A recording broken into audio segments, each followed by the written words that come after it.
Saudara, kasus korupsi di Kementerian Pertanian belum juga ada tersangka. Status hukum mantan Mentan Syahrul Yassin Limpo juga belum ditetapkan KPK. Padahal puluhan miliar sudah disita dari rumah dinasnya.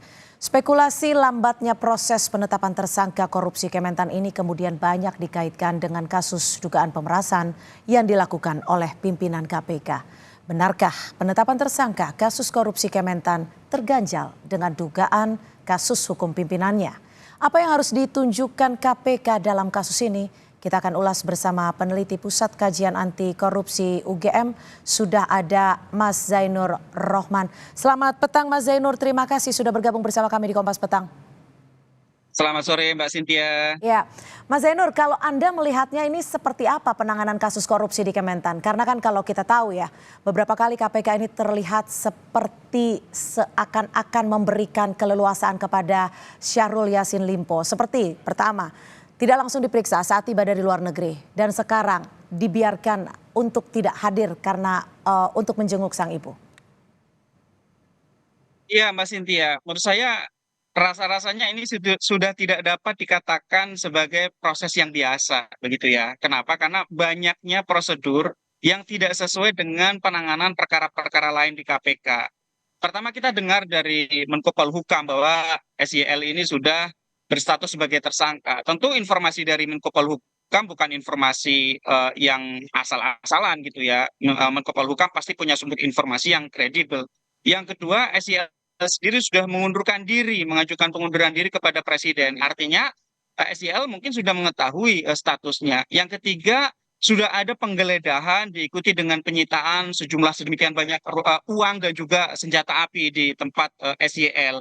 Tetapi sampai sekarang KPK tidak kunjung mengumumkan status SYL. Nah, soal status ini menurut saya juga punya korelasi dengan penanganan perkaranya. Kenapa? Karena seseorang yang masih bebas berkeliaran padahal mungkin nih gitu ya statusnya adalah status tertentu begitu ya, itu sangat potensial. Misalnya apa? Yang pertama adalah bisa mempengaruhi para saksi, yang kedua bisa menghilangkan barang bukti, yang ketiga bisa mengulangi perbuatan. Atau dalam konteks sekarang yang paling berbahaya dengan lambatnya KPK segera menetapkan status atau mengumumkan status adalah bisa buying time untuk adanya deal-deal yang melawan hukum antara SYL dengan FB. Kenapa? Karena diduga FB ini juga sedang berjalan proses hukumnya di Polda Metro Jaya. Tentu ini sangat berbahaya jika perkara hukum ya berlangsung di dua institusi yang berbeda, kemudian para pihaknya bisa menggunakan perkara hukum yang berjalan di dua tempat tersebut sebagai kartu as Ya. untuk saling mengunci, saling dijadikan sebagai trade off. Tentu ini sangat berbahaya dan dapat mempengaruhi upaya penegakan hukum yang profesional, Mbak Cynthia.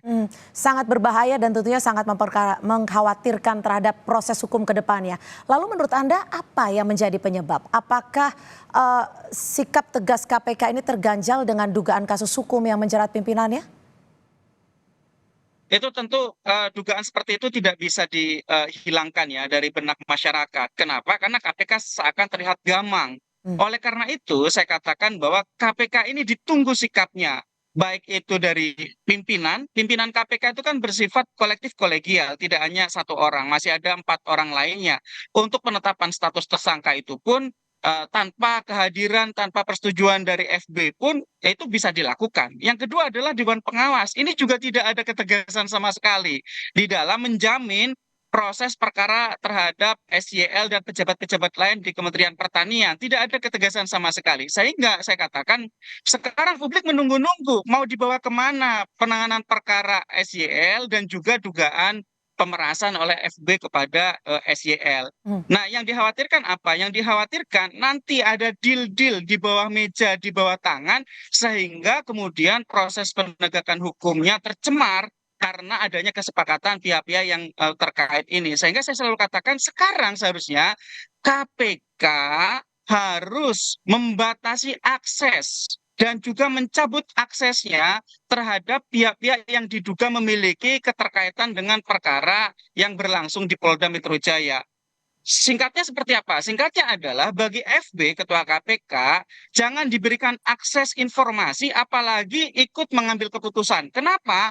Karena ada potensi benturan kepentingan. Benar, belum ada pengumuman status tersangka terhadap FB. Tetapi di Hmm. KPK juga ada peraturan tentang pencegahan dan pengelolaan konflik kepentingan. Sehingga pihak-pihak yang diduga memiliki kepentingan pribadi yang bisa bertabrakan dengan keputusan dinas, maka pihak tersebut harus dibebaskan dari mengakses informasi dan mengambil keputusan. Ini juga sampai sekarang tidak dilakukan oleh KPK, padahal masih Lalu, ada lalu 4 menurut Anda pimpinan apa KPK yang harus lainnya. dilakukan saat ini agar memang aksesnya tersebut bisa langsung ditutup mulai saat ini agar keberlangsungan kasus bisa ditangani dengan optimal?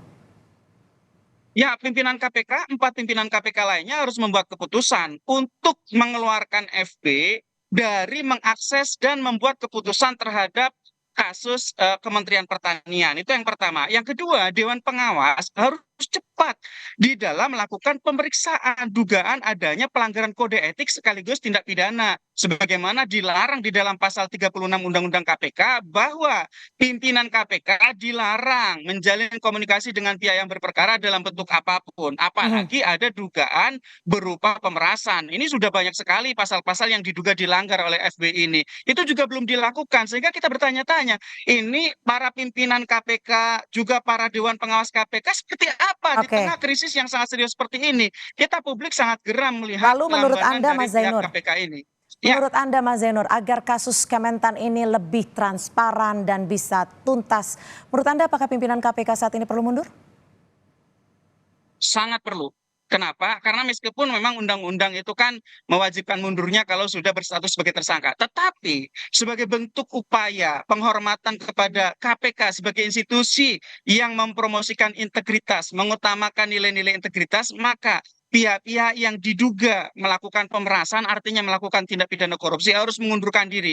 Seperti yang juga dilakukan oleh SYL sebagai Menteri Pertanian, mundur mengajukan kepada presiden untuk mengundurkan diri dan meminta perlindungan hukum. Itu adalah satu sikap gentle yang ditunjukkan oleh seorang pejabat publik yang lebih mengutamakan harga diri dan juga menjaga institusinya agar tidak terdampak atas perbuatan pribadi yang itu tidak ada kaitannya dengan kepentingan dinas. Sehingga kalau mentan saja mengundurkan diri, sudah semestinya Ketua KPK juga mengundurkan diri. Kenapa? Karena itu tadi ada dugaan, dugaan ini juga sangat kuat. Misalnya ada foto yang beredar pertemuan antara SYL dengan FB, juga ada pihak-pihak lain. Itu kan sudah menunjukkan kuatnya dugaan, sehingga ya mundur itu adalah satu-satunya jalan terbaik untuk menjaga KPK dan menjaga kepercayaan publik kepada KPK, sehingga publik tidak lagi menganggap bahwa KPK ini ikut tersandera karena pimpinannya diduga memeras SYL, sehingga ini kemudian terjadi deadlock dalam penanganan hukumnya,